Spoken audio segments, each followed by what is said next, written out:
రేణుదేశాయ్ గారు ఒకప్పుడు చనిపోయే స్టేజ్ కూడా వెళ్ళారట. దాని నుంచి బయటపడడానికి ఎంత కష్టపడ్డారనేది తను రీసెంట్‌గా టీవీ నైన్‌కి ఇచ్చినటువంటి ఒక ఇంటర్వ్యూలో అన్ని విషయాలు కూడా షేర్ చేసుకున్నారు. నార్మల్‌గా సెలబ్రిటీస్ విషయానికొస్తే చాలామంది కూడా ఏమనుకుంటారు, తెరపైన నటిస్తారు, వాళ్ళేంట్లే కోట్ల కొద్దీ సంపాదిస్తారు, ఇంకా ఆ డబ్బులతోని హ్యాపీ లైఫ్‌ని లీడ్ చేస్తారు, ఎలాంటి కష్టాలు కూడా ఉండవు అని చెప్పేసి నార్మల్‌గా చాలామంది భావిస్తూ ఉంటారు. కానీ వాళ్ళు కూడా తెరపైన సెలబ్రిటీస్ అయినప్పటికీ కూడా ఆ తెర వెనకాల నార్మల్ మనుషులే, మనలాంటి మనుషులే. వాళ్ళకు మనసు ఉంటుంది, వాళ్ళకు కష్టాలు ఉంటాయి, వాళ్ళకు కూడా ఫీలింగ్స్ ఉంటాయి. అయితే రేణుదేశాయ్ గారికి ఒక సందర్భంలో చనిపోయే పరిస్థితి కూడా వచ్చిందట. అసలు ఆ పరిస్థితి ఎందుకు వచ్చిందంటే, ఇంకా అందరికీ తెలిసిందే, నార్మల్గా చాలా ప్రాబ్లమ్స్ అనేవి ఉంటూ ఉంటాయి, హెల్త్ ఇష్యూస్ వస్తూ ఉంటాయి. అయితే తనకి హార్ట్కి సంబంధించినటువంటి ఒక సివియర్ యాక్సిడెంట్ జరిగినప్పుడు, అంటే హార్ట్కి సంబంధించినటువంటి ప్రాబ్లం వచ్చినప్పుడు కొన్ని మెడిసిన్స్ అనేవి తప్పనిసరిగా వాడాల్సి వచ్చిందన్నమాట.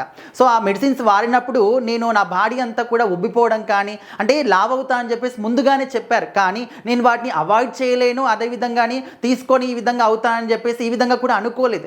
సో తప్పని పరిస్థితిలో ఆ మెడిసిన్ తీసుకోవడం, ఆ తర్వాత నేను ఇట్లా లావుగా అయిపోవడం కూడా మీరు ప్రతి ఒక్క వీడియోలో కూడా చూసి ఉంటారు, గమనించి ఉంటారు. సో ఆ విధంగా జరిగింది. అండ్ అదేవిధంగా అపెండిక్స్ ఆపరేషన్ కూడా నాకు జరిగింది. అండ్ కొద్ది గంటలు కనుక ఆపరేషన్ చేయడానికి లేట్ అయి ఉంటే, నేను కనుక స్పందించకపోయి ఉంటే ఖచ్చితంగా నా ప్రాణం కూడా పోయేదంటూ నాకు డాక్టర్స్ కూడా చెప్పారు. సో ఆ విషయం తెలిసిన తర్వాత నా పిల్లల పరిస్థితి ఏంటి, నా పిల్లల యొక్క భవిష్యత్తు ఏంటనేది నేను చాలా భయపడ్డాను. కానీ ఆ దేవుడి దయ వల్ల అండ్ ఏ జన్మలో చేసిన పుణ్యం వల్ల నేను బతికి బట్ట కట్టాను అని చెప్పేసి రేణుదేశాయ్ గారు పంచుకున్నారనమాట.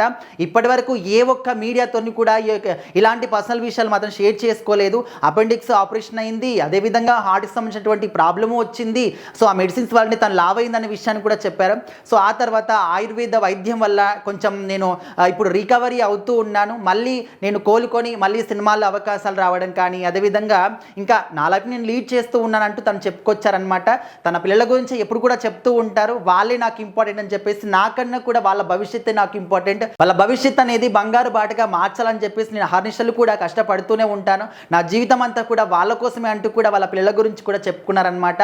సో ఏదేమైనప్పటికీ కూడా చాలామంది కూడా సోషల్ మీడియా వేదికగా రేణుదేశాయ్ గారిని టార్గెట్ చేస్తూ ఉంటారు, అసభ్యకరమైనటువంటి కామెంట్లు పెట్టడం కానీ, అండ్ మళ్ళీ తన గురించి మాట్లాడడం కానీ, వాళ్ళకు కూడా ఏ విధంగా సమాధానం చెప్పాలో ఆ విధంగా సమాధానం చెప్తున్నప్పటికీ కూడా ఇంకా వాళ్ళు మాత్రం ఆగరనమాట. ఎప్పుడు కూడా టార్గెటింగ్గా తన మీద ఏదో ఒక రకంగా నెగిటివ్గా స్ప్రెడ్ చేయడం కానీ, తనని తిడుతుండడం కానీ ఈ విధంగా చేస్తూనే ఉంటారు.